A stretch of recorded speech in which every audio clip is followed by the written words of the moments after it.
I now give the floor to Mr. Rodger Waters. Here I am. Madam President, Excellencies, distinguished members of the Council, ladies and gentlemen, I feel profoundly honoured to be afforded this singular opportunity to brief Your Excellencies today. With your forbearance, I shall endeavour to express what I believe to be the feelings of countless of our brothers and sisters all over the world, both here in New York and across the seas. I shall invite them into these hallowed halls to have their say. We are here to consider possibilities for peace in war-torn Ukraine, especially in light of the aforementioned increasing volume of weapons arriving in that unhappy country. Every morning, when I sit down at my laptop, I think of our brothers and sisters in Ukraine and elsewhere who, through no fault of their own, find themselves in dire and often deadly circumstances. Over there, in Ukraine, they may be soldiers facing another deadly day at the front, or they may be mothers or fathers facing the awful question, how can I feed my child today? Or they may be civilians, not knowing that today the lights will go out for sure, as they always do in war zones, knowing that there is no fresh water, that there is no fuel for the stove, no blanket, just barbed wire and watchtowers and walls and enmity. Or they might be over here in a big, rich city like New York. Here, brothers and sisters can still find themselves in dire straits. Maybe, somehow, however hard they worked all their lives, they lost their footing on the slippery, tilting deck of the neoliberal capitalist ship we call life in the city and fell overboard to end up drowning. Maybe they got sick. Maybe they took out a student loan. Maybe they missed a payment. The margins are slim.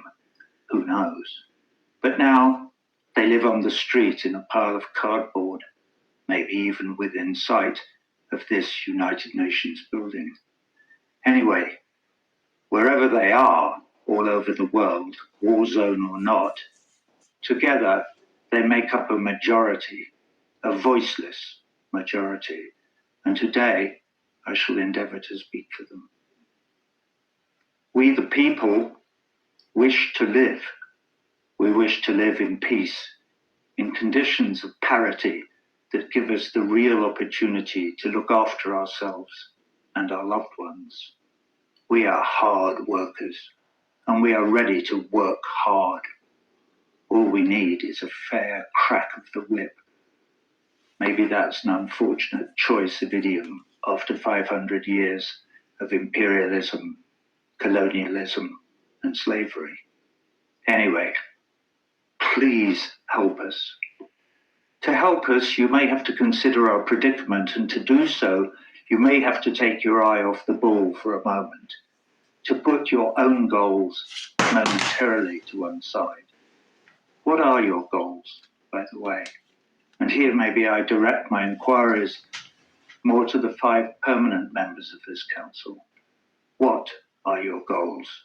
What is the pot of gold at the end of the rainbow? Bigger profits for war industries, more power globally, a bigger share of the global cake? Is Mother Earth a cake to be gobbled up? Does not a bigger share of the cake mean less for everyone else? What if today, in this place of safety, we were to look in another direction, to look at our capacity for empathy, for instance, to put ourselves in others' shoes, like right now, for instance, the shoes of that chap on the other side of this room, or even the shoes of the voiceless majority, if they have any shoes, that is. The voiceless majority is concerned that your wars, yes, your wars, for these perpetual wars are not of our choosing, that your wars will destroy the planet that is our home. And along with every other living thing, we will be sacrificed on the altar of two things: profits from the war to line the pockets of the very, very few, and the hegemonic march of some empire or other towards unipolar world domination. Please reassure us that that is not your vision, for there is no good outcome down that road. That road leads only to disaster. Everyone on that road has a red button in their briefcase. And the further we go down that road, the closer the itchy fingers get to that red button, and the closer we all get to Armageddon. Look across the room. At this level, we're all wearing the same shoes. Excuse me. So, back to Ukraine. The invasion of Ukraine by the Russian Federation was illegal. I condemn it in the strongest possible terms. Also, the Russian invasion of Ukraine was not unprovoked. So I also condemn the provocateurs in the strongest possible terms. There, that's got that out of the way. When I wrote this speech yesterday, I included an observation that the power of veto in this council only lay in the hands of its permanent members, and that I was concerned that that was undemocratic and rendered this council somewhat toothless. This morning, however, I had a revelation upon waking. Toothless. Maybe toothless in some ways is a good thing. If this is a toothless chamber, I can open my big mouth on behalf of the voiceless without fear of getting my head bitten off. How cool is that? Anyway, I read in the paper this morning some anonymous diplomat quoted as saying, "Rodger Waters to address the Security Council. Whatever next? Mr. Bean? Ha ha ha." You know what they're like. Anyway, sorry. For those of you who don't know, Mr. Bean is an ineffectual character in an English comedy show on television. So it's a penny to a pound. The anonymous diplomat is an Englishman. Ha ha. Thank you, sir. Anyway, I think it's time to introduce my mother, Mary Duncan Waters. She was a big influence on me. She was a school teacher. I say was, she's been dead for 15 years. My father, Eric Fletcher Waters, was a big influence on me too. He too is dead. He was killed on the 18th of February, 1944, near Aprilia, near the Anzio bridgehead in Italy. I was only 5 months old. So I know something about war and loss. Anyway, back to my mum. When I was about 13, I was struggling with some knotty adolescent problem or other, trying to decide what to do. It doesn't matter what it was. I can't remember anyway, but my mum sat me down and said, "Now listen, you're going to be faced with many knotty problems during your life, Rodger. And when you are, here's my advice. Read, read, read. Find out everything you can about whatever it is. Look at it from all sides, all angles. Listen to all opinions, especially ones you don't agree with. Research it thoroughly. And when you've done that, you will have done all the heavy lifting. And the next bit is easy. Is it? Okay, Mum. Well, what's the easy bit? Oh, the easy bit is you just do the right thing." Whew. So speaking of doing the right thing brings me to human rights. We the people want universal human rights for all our brothers and sisters all over the world, irrespective of their ethnicity, religion, or nationality. To be clear, That would include, but would not be limited to, the right to life and property under the law. For instance, for Ukrainians, and, for instance, Palestinians. Let that sink in. And obviously, for all the rest of us as well. One of the problems with wars is that in a war zone or anywhere where the people live under military occupation, there is no recourse to the law. There are no human rights. Today, our brief is the possibility of peace in the Ukraine, with special reference to the arming of the Kiev regime by third parties. I'm running out of time, so what do the voiceless millions have to say? They say, thank you for hearing us today. We are many who do not share in the profits of the war industry. We do not willingly raise our sons and daughters to provide fodder for your cannons. In our opinion, the only sensible course of action today is to call for an immediate ceasefire in Ukraine.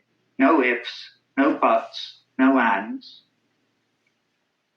Not one more Ukrainian or Russian life is to be spent, not one. They are all precious in our eyes. So the time has come to speak truth to power. You all remember the story of the Emperor's new clothes. Of course you do. Well, the leaders of your respective empires stand, in one degree or another, naked before us. We have a message for them. It is a message from all the refugees in all the camps, a message from all the slums and favelas, a message from all the homeless on all the cold streets, from all the earthquakes and floods on earth.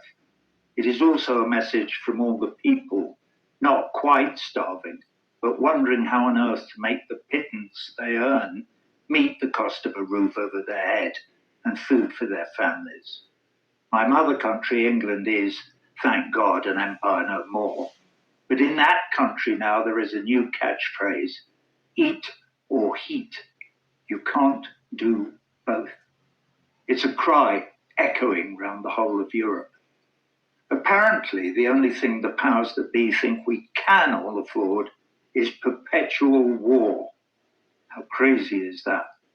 So, from the 4 billion or so brothers and sisters in this voiceless majority, who together with the millions in the international anti-war movement represent a huge constituency, enough is enough.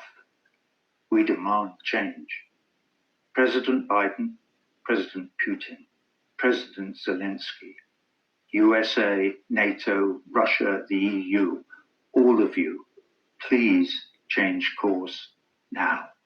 Agree to a ceasefire in Ukraine today.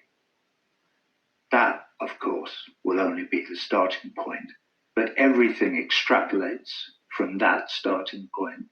Imagine the collective global sigh of relief, the outpouring of joy, the international joining of voices in harmony singing an anthem to peace. John Lennon pumping the air with his fist from the grave. We've finally been heard in the corridors of power. The bullies in the schoolyard have agreed to stop playing nuclear chicken.